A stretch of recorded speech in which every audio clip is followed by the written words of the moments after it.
Welcome to Faces of Abortion. I'm your host, Molly White. Faces of Abortion is the only television program of its kind that deals with the painful truth of abortion. You will hear powerful testimonies from women and men who've experienced abortion and the devastation that it brought into their life. You will hear the truth about abortion from scientific and legal evidence that you may have never known.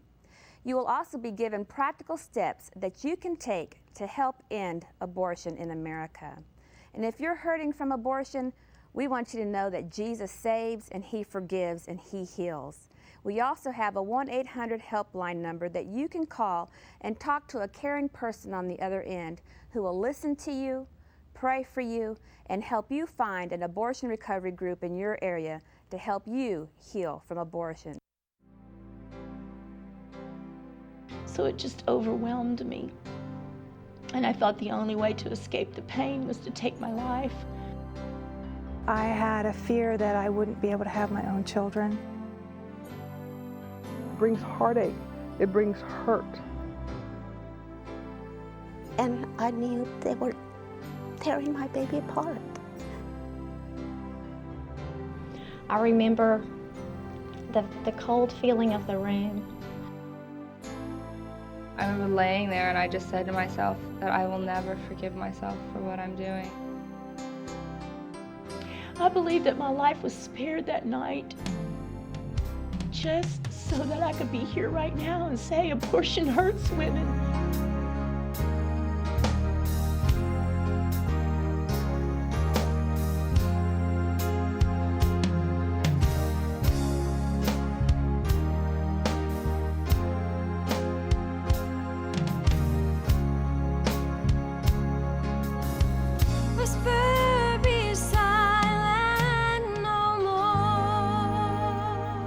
Welcome to Faces of Abortion. I'm your host, Molly White. I'd like to introduce to you my co-host, Clayton Trotter, the General Counsel of the Justice Foundation, and Alan Parker, the President of the Justice Foundation. And I'd also like to introduce to you our special studio guest, Beverly Klein. I'm really excited this week about our special guests. We have Maria and Bev, who are going to be sharing their stories about abortion in ways that I know most people have never heard of before. And both of them are very dynamic, very interesting, and I think it's going to show people a tremendous insight into abortion that they need to hear. That's right, Alan. You're going to hear a testimony, a powerful testimony from Maria, who, like myself, has experienced abortion. So stay tuned.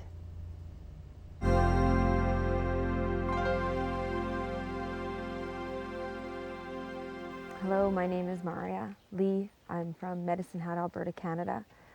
The first time that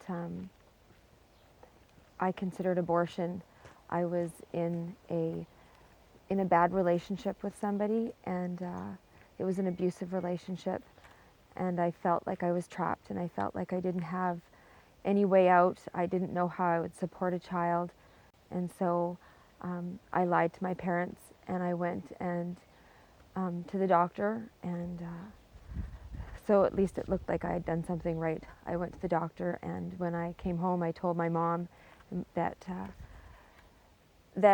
the doctor had done an ultrasound, and that the ultrasound had come back showing that there was deformities in the baby. So this was my way of making it okay, making my mom think that, you know, yeah, it's okay, you need to go through with this because if the baby's not going to be safe.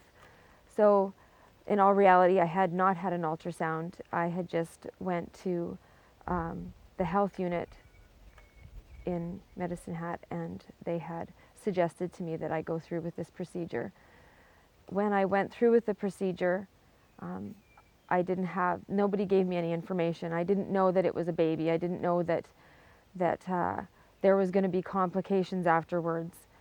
You just go in and you do what you think that you should do because that's what the doctors and everybody suggests that you do. So I went through with it, and I remember waking up afterwards, and I remember feeling like I had just thrown something in the garbage, and in the garbage and the garbage was taken away, and I couldn't pick out of the garbage anymore to get back what I'd taken away. And so I remember going home and crying by myself in my bedroom because I was too ashamed to go and tell anybody what I had done. Somewhere deep down inside of you, you just want to redeem what you've lost. You want to get back a huge mistake that you've made. I proceeded after that to have another abortion, and after that one I just became numb.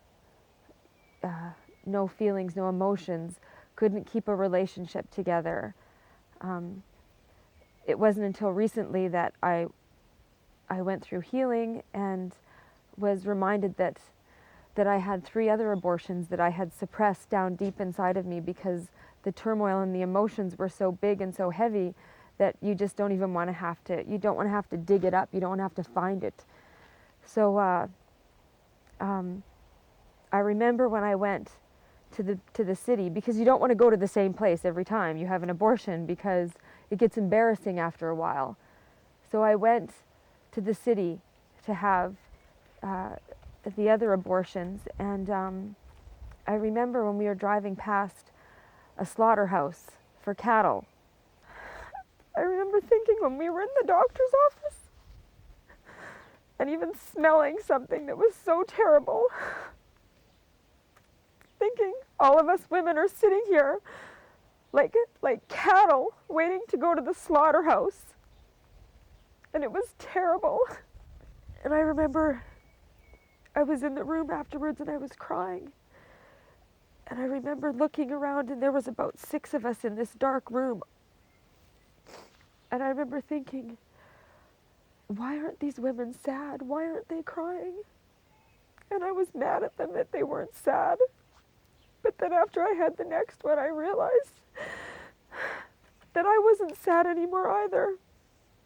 I was just so emotionless. I didn't have anything left in me to give up to anybody. Not even for myself.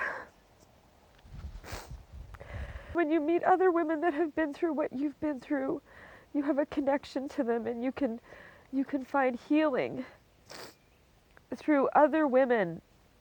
And of course, through Jesus, I can honestly say that I wouldn't be where I am right now. Yes, I cry, but I cry with tears of joy knowing that I will have my children with me again. I will see them again. I'm proud of all of my children. I used to be ashamed, but I'm proud now. I'm proud to say that I have 4 children with me, and I have 6 in heaven waiting for me. Because of the abortions, I ended up with a tubal pregnancy. My husband and I ended up having to, of course, the operation almost killed me. I almost died. Through everything, the Lord has blessed my husband and myself with a wonderful ministry of being able to take in pregnant teens and be able to show them a practical way of being able to keep their babies, being able to teach them how to raise their babies, or giving your baby up for adoption, or teaching them how to train their babies up. So, I mean, through everything that's bad, the Lord will bless you if you choose life, and that's what we want to do. We want to be able to help these young girls. Wow, what another powerful testimony from Maria.